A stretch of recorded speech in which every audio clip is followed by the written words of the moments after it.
Hey guys, how's it going? I'm the Duke of Italy, favorite lo-fi music YouTuber, and welcome to part 4 of the math rock chart. You're probably all kind of confused about the new filming location. Still working out some kinks, but this is actually my new place. I live here now, so that's cool. It probably seems like I'm moving around a lot because I'm kind of going back and forth between college and back home, which is across the country. But this is the new filming location. It might not be this exact spot. I might pick a different seat at this table, but this is what I have right now. But without further ado, let's get into some math rock. So we've covered a lot of math rock so far, and it was starting to get a little bit derivative, especially around part 2, when there was just all these different like albums that sounded a lot the same, a lot of just like tappy albums with like a repeated like hook. But on this part, we'll at least find the logical conclusion to that, as well as a few quirkier albums, which is, for math rock, that's normally what I prefer. But first, we start off with the Giraffes release, More Skin with Milk Mouth, which is a bizarre title, but I think this is the release that, after last time, is actually what is meant to have all the funny titles. I'm not sure. But after looking at the song titles of this album, I'm pretty sure this is what it was meaning. But this is just a 28-minute long EP, really short listen, very tight. Kind of how I like my math rock, honestly. I'd rather not have like an hour-long math rock release, except for Untitled by Terra Melos. That's just loaded with bangers. But this is some pretty jazzy, very tappy math rock, which sounds kind of derivative, but there's a whole lot of, I guess you would call it like industrial guitar techniques, a lot of guitar tricks and noises they make that really breaks up the pacing when it would sound super monotonous on pretty much any other band. There's also a really nice hard rock edge with some pretty traditional guitar solos, like you'd hear this stuff on like a Def Leppard album. There are also 2 different 9-minute just ragers on this album that incorporate a whole bunch of progressive rock elements, which I'm all over prog, of course. And the last track has some pretty cool syncopation and some really phenomenal drumming. And I might seem like I'm going a little low on the details here, but I really just encourage you guys to dive into this one yourself, because it's a great album, and I hope you guys listen to it. And following up the more stupid song titles, we get 100 Onces with 101 Says. I don't even know if that's how you pronounce the band name, but it's 101 Says. Like, that's what it's called for some reason. So at a glance, this album did not look very appealing to me at all, just by the album cover and the song titles. It just looked very silly. But actually, upon first listen, immediately the instrumental palette resonated with me just a ton. The guitar is just insanely heavy, and the tap parts really break up the pacing a lot because they're not incorporated as much as you would think. The track Conspiracy Keanu, which is no doubt based on the bottom text meme, because this album's dated, as you can tell. It's actually very percussive with the guitar part, which is a huge switch up from the rest of the album, which I'm all over. The track El Chupa Bilbra, these titles are bad. They're actually like bad. That's probably my favorite song here, as it contains the most variety. So this album, as much as like I don't want to like it, I can't help it. It's a great album. Unfortunately, this next album, Animal LP, is not great. This album is an hour and 6 minutes long, which for math rock that's kind of a red flag just going into it. Like, not a lot of these are above 40 minutes. A lot of them are like 29 minutes. But this long of a math rock release raises some red flags. Of course, I do like the first track, which is 11 minutes and 45 seconds in length, which is, you see as a trend on this album, just monstrous lengths of tracks, and a few other albums on this episode. But this track has a lot of really interesting, like, I would call it minimalist playing. Probably one of the more interesting tracks on the album, even though it didn't grip me entirely. And a lot of this is very groove-based overall, but eventually this wears down on you, because with this, it's like you just crave like some Hella or Terra Melos. It's really not breaking any new ground. It's just kind of repeating old ideas, and it's not as well done. The last track is 23 minutes in length, which I love my 23-minute long songs, like Lizard or Supper's Ready, which are just prog songs. But sure, Steroids by Death Grips, that's another 23-minute song that I love. But this one is certainly not one that I love, because its structure is just, it feels like it has no structure. It feels like it's just like like spread all across with these bizarre guitar parts and just nothing drumming. It literally sounds like a Guitar Center, this album. If you're into that, you might like it. I overall give this album an okay, but it's really not enough to keep me going. Which I actually say this has like the overt pretentiousness of like a Dream Theater release or something like that. Following this, we have Hella with Hold Your Horses, a 34-minute long album, as math rock should be.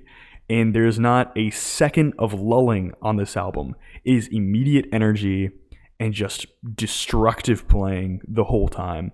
And if you don't know Hella or Death Grips, Zach Hill is the drummer of both these groups. If you're in this chart and you've been following along with me, which you probably haven't because I'm like the only one who follows charts actually, Zach Hill would be what you're looking for. Like that's what you're looking forward to. Probably most people would just go straight to the Zach Hill line because Zach Hill is such a good drummer. His playing is so fast, it's kind of unbelievable. And his polyrhythms are bizarre, yet they contain so much just energy behind them that he really becomes like the heart of any group he's in. Of course, you got Biblical Violence, which has whiplash speed and just crushing riffs. Its presence is huge. And if you like math rock that's noisy with just as little soy as possible, Hella is for you. And there's also some variety here too. Like there's the cymbals on Brown Metal or the guitars on Ghost Dance. Just a whole lot of variety for an album that you think would stick to one particular sound, but no, it just brings it all to the table. And going less crazy, we have Lynx's self-titled album, which is 38 minutes in length. So I mean that's not bad. That's pretty good. The guitarist uses what I would actually describe as like a Robert Fripp type of technique. He has a lot of dissonance and a lot of really interesting playing. It's a lot more straightforward rhythmic drumming, but it's got some impressive rolls. Also, there's some really nice syncopation, and the builds are probably one of the better elements of the album as a whole. Also, the melodies are really tangible. They're slower, but I kind of like it this way. It's a bit of a breath of fresh air, and I can just really hold on and really just digest it. The track In Snow is almost more instrumental post-rock, and it's just got a pretty significant emotional element to it, which it's actually followed up by In Sand, which is kind of like a companion piece that takes the original ideas and just spirals out with them in all sorts of different directions. Yeah, I mean, this album's very interesting, but I just say it's great.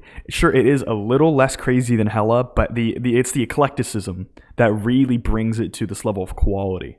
The next album is from the Hella line into Lightning Bolt, Ride the Sky, which some people would argue is not a math rock album. I'm not going to disqualify it because it's instrumental rock and it does sound pretty mathy with these different rhythms here and there. So I allow it to be math rock. And before I get into it, I'm going to say this is a very diverse album and there's a lot more tracks that I could discuss than I actually do, but there's only so much space on my notebook.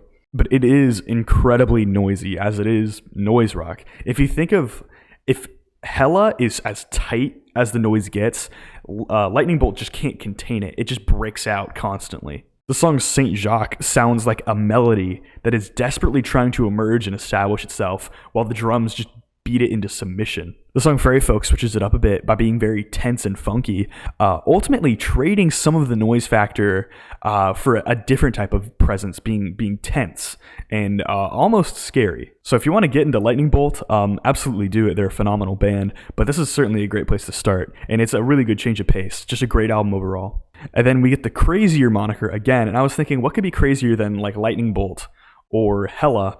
We get the band Yowie with Cryptology. If this album wasn't 29 minutes long, I don't know how much I'd like it, because it's the type of math rock that you only see a couple times on this chart.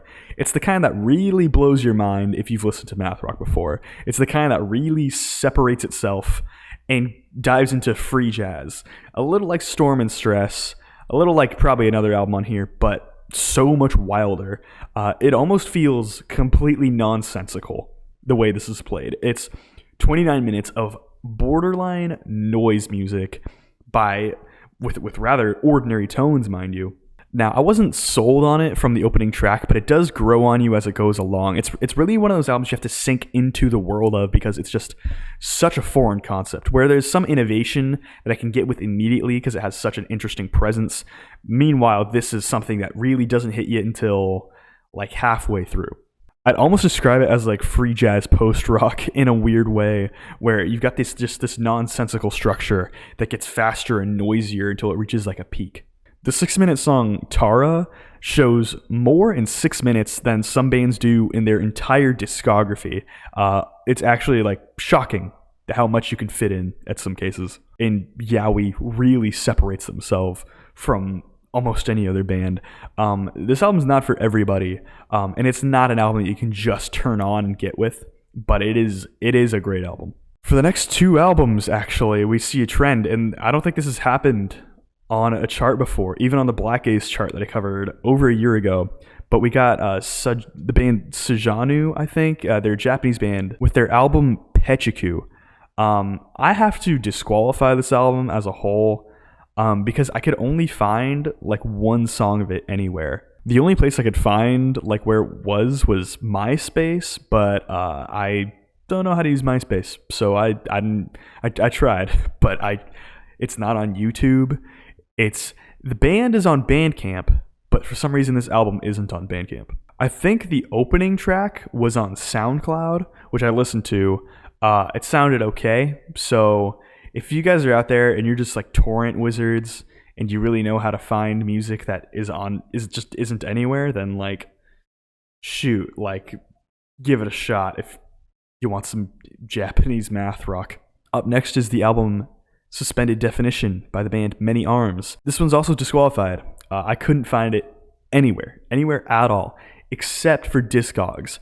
Some people own a physical copy of this.